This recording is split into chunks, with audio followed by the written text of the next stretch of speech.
各位觀眾大家好，我係郭偉成。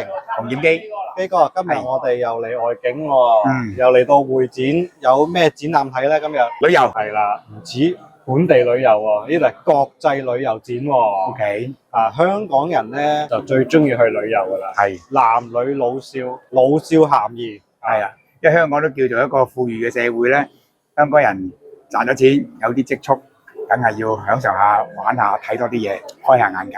冇錯啦，今日個國際旅遊展咧聚集咗咧幾十個國家嘅，多達幾千個參展商嚟。哇，咁犀利啊！係啊，咁啊，包括內地嘅當然有唔同省份嘅參展商嚟啦，因為香港人都好中意翻內地玩啦。係啊，另外再遠少少嘅日韓咧，都同樣啦，都係香港人特別年輕人必到嘅地方啦。呢個香港人經常去嘅日本、韓國。係啊，啲嘅地方遠少少嘅，例如俄羅斯啊、白俄羅斯啊，嗰啲都有參展商嚟喎。係呢個係歐洲啊。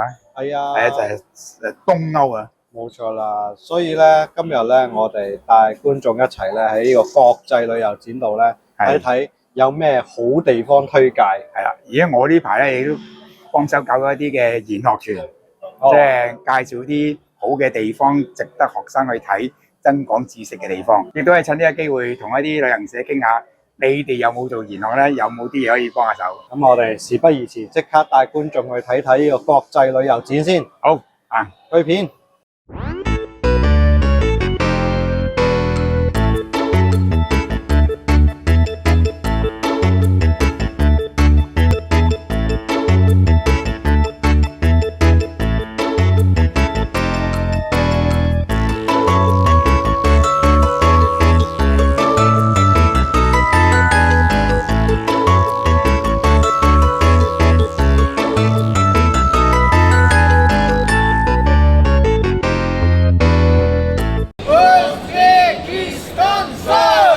好，基哥啊，啱啱行過整個嘅國際旅遊展咯喎，有咩感想咧？攤位都數量好難講夠唔夠嘅，當然你咪我越多就一定係越好啦。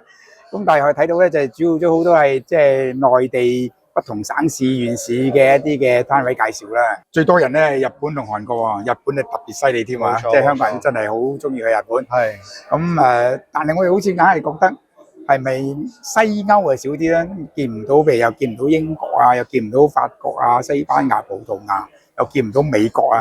其實咧呢個話明國際旅遊展咧，但係睇落咧就係比較多內地嘅一啲嘅展廳就佔咗整個嘅場館一半或以上都係內地甚至我覺得東南亞都好似冇乜喎。東南亞都較少啊，真係日韓同埋內地咧係覆蓋晒整個場館咁滯，係啦。當然咧，佢有啲小眾啲嘅地區及國家嘅，例如一個比較小眾啲嘅地方咧，叫做烏茲別克斯坦，佢嗰啲民族服裝咧好有特色嘅，亦都吸引咗好多入場者咧去打卡，但係咧就有啲缺點，就係呢啲小眾嘅攤位咧就冇乜中文嘅翻譯啊，佢啲攤位咧好多都係英文啦，廣東話嘅翻譯咧就冇嘅，多數咧都要英語交流，甚至用佢啲家鄉話交流。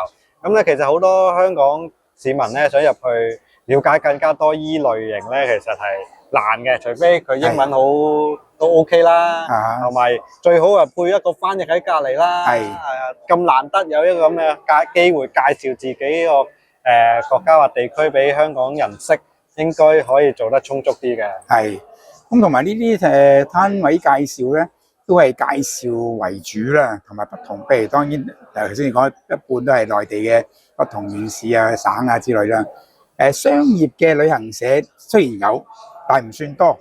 咁變咗俾我嘅印象，呢個唔係好商業化嘅展覽，即係一個介紹不同地方嘅，當然係以中國為主嘅一個展覽啊。係，當然啦，佢係以內地為主咧，佢有一個主題嘅喎，就係熊貓喎。係一個熊貓經濟咧，雖然唔止香港講喎，原來全中國都講緊熊貓經濟喎。香港只係其中一個即係參與嘅一部分。有一個展區咧，就係喺中國裏邊有熊貓嘅省市咧，都集合埋一齊。例如福建啊、浙江啊等等咧，全部都係同一個展區裏邊。就以熊貓有嗰個主題都吸引到唔少市民去打卡嘅。係，所以我又覺得呢個展覽咧係有重點式嘅，係有值得睇嘅地方，當然亦都係不足嘅地方啊。咁當然我行完之後，我亦有另外嘅感覺，哇！原來中國係好多好嘅地方都好靚喎，好值得去喎。冇錯。特別我哋一開始咧都有搞一啲研學嘅工作咧，咁順便攞埋嗰啲卡片啦，咁有機會咧都同佢哋傾下打下招呼。喂，有冇地方除咗風景之外都可以俾我哋啲學生去做研學工作嘅咧？冇錯。咁希望各位觀眾咧，除咗即係或者香港人咧，除咗去日韓之外咧，其實內地都有好多值得去嘅地方。呢個咧就係一個好好嘅切入點咧，令到更加多香港嘅市民知道內地有唔少好玩嘅地方。即係因為香港人大多都係去深圳廣州近啲嘅地方去玩嘅。不妨去遠啲啊！好似海南咁都係1個鐘飛機嘅時間啫，真係好快㗎。貴州都唔錯㗎，貴州都好多旅遊景點風景等等嘅地方咧，高架橋即係啲瀑布或者懸崖嗰啲，總之講唔晒咁多啦。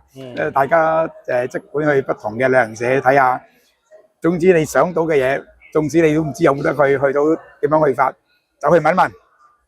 一定有答案。好，咁香港人咁中意旅行，一定呢方面好熱情嘅。